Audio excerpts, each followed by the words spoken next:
మోదీ సర్కారు మరోసారి పెట్రోల్ ఛార్జీలు పెంచింది. పెట్రోల్, డీజిల్ ధరలు పెంచుతూ నిర్ణయం తీసుకుంది. దాంతో వారం రోజుల వ్యవధిలో 2 సార్లు పెట్రోల్ వాయింపు సామాన్యుల మీద పడినట్టుగా చెప్పాల్సి ఉంటుంది. అయితే ఆంధ్రప్రదేశ్లో పెట్రోల్ ఛార్జీలు దేశమంతటా అన్ని రాష్ట్రాల కన్నా అత్యధికంగా ఉన్నాయి. ఇలా దేశంలోనే హైయెస్ట్ ధరలు ఆంధ్రప్రదేశ్లో ఉండడానికి కారణం మీరంటే మీరు అంటూ అధికార విపక్ష నేతలు ఒకరిపై ఒకరు దుమ్మెత్తి పోసుకుంటున్నారు. వైఎస్ఆర్సీపీ రాష్ట్ర వ్యాప్తంగా నిరసనలకు పూనుకుంది.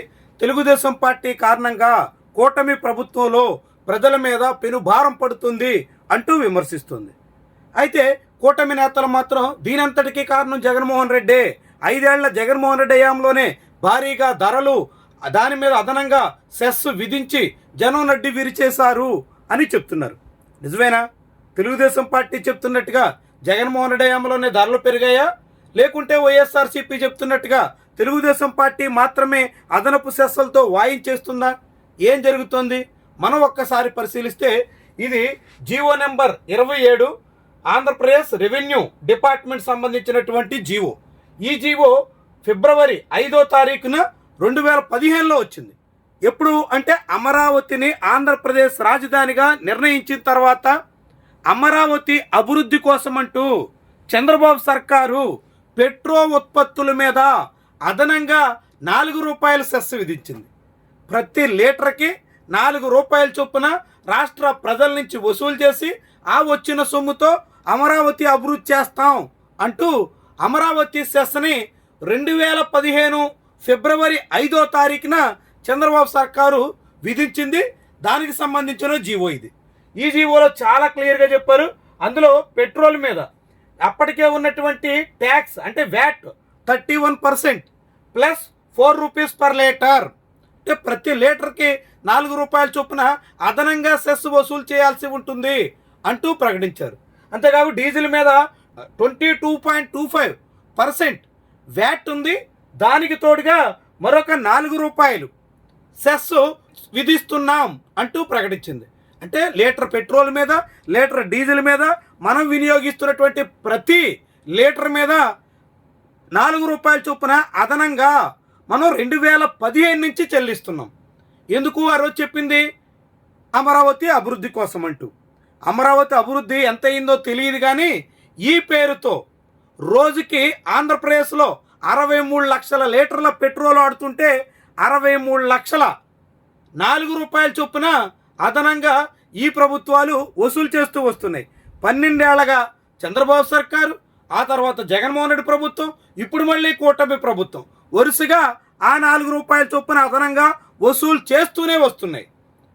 మధ్యలో జగన్మోహన్ రెడ్డి సర్కారు ఈ ₹4కి తోడుగా అదనంగా మరొక ₹1 చొప్పున రోడ్ సెస్ విధించారు. 2020లో వైఎస్ఆర్సీపీ ప్రభుత్వం ఉండగా అదనంగా మరొక ₹1ని వడ్డిచ్చారు. అది ఇది కలిసి ఇప్పుడు ప్రతి లీటర్కి అదనంగా ₹5 చొప్పున చెల్లిస్తున్నటువంటి కారణంగానే ఇప్పుడు ఆంధ్రప్రదేశ్లో ధరలు అత్యధికంగా ఉన్నాయి. ఢిల్లీని తలదన్నేలా అమరావతి నిర్మిస్తామని చెప్పినటువంటి చంద్రబాబు ఢిల్లీని తలదన్నేలా పెట్రోల్ ఉత్పత్తుల రేట్లు పెంచుతున్నారు. హైదరాబాద్లో ఇంకా ₹110, ₹111 స్థాయిలో ఉన్నటువంటి లీటర్ పెట్రోలు అమరావతిలో మాత్రం ₹114 దాటేసింది. డీజిలు ఇంకా ₹100 కూడా చేరుకునేటువంటి అన్ని రాష్ట్రాల్లో ఉంటే ఆంధ్రప్రదేశ్లో ₹102ని తాకేస్తోంది. అంటే ఇట్లా మిగిలిన దేశంలోని అన్ని రాష్ట్రాల కన్నా అత్యధికంగా ఆంధ్రప్రదేశ్లో పెట్రోల్, డీజిల్ రేట్లు ఉండడానికి తొలుత చంద్రబాబు ప్రభుత్వం విధించినటువంటి అమరావతి సెస్, ఆ తర్వాత జగన్మోహన్ రెడ్డి తీసుకొచ్చినటువంటి ₹1 రోడ్ సెస్.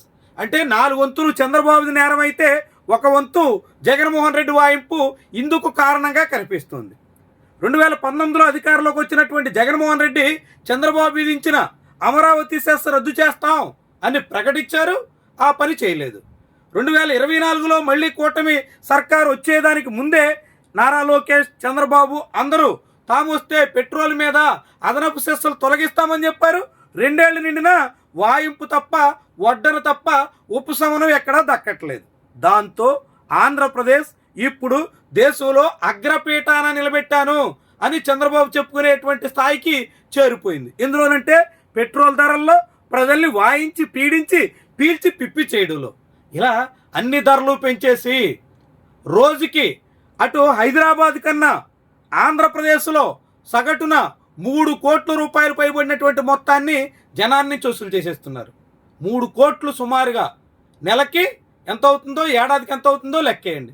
దీనివల్ల ఇప్పుడు తమిళనాడుతో పోలిస్తే లీటర్కి 8-9 రూపాయలు, కర్ణాటకతో పోలిస్తే లీటర్కి 6-7 రూపాయలు, ఒడిశాతో పోల్చిన లీటర్కి 8-9 రూపాయలు వైరుధ్యం కనిపిస్తుంది. అంత పెద్ద మొత్తం ఆంధ్రప్రదేశ్లో ప్రతి లీటర్కి అదనంగా మనమంతా చెల్లించక తప్పని పరిస్థితి వస్తుంది.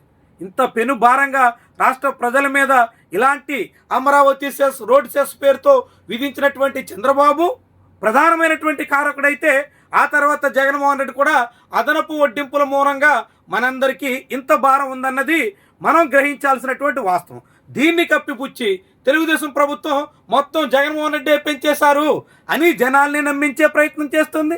జగన్మోహన్ రెడ్డి ఈ మొత్తం భారానికి చంద్రబాబే కారకుడు అని చెప్పి సరిపెట్టేసే స్థితిలో కనిపిస్తుంది. ఇద్దరు చెరోవైపు వాయించేసి రాష్ట్రంలో అత్యధికంగా పెట్రోల్ ధరలు ఉండడానికి కారకులన్న వాస్తవం మాత్రం ఈ జీవోలు మనకి చాటుతున్నాయి.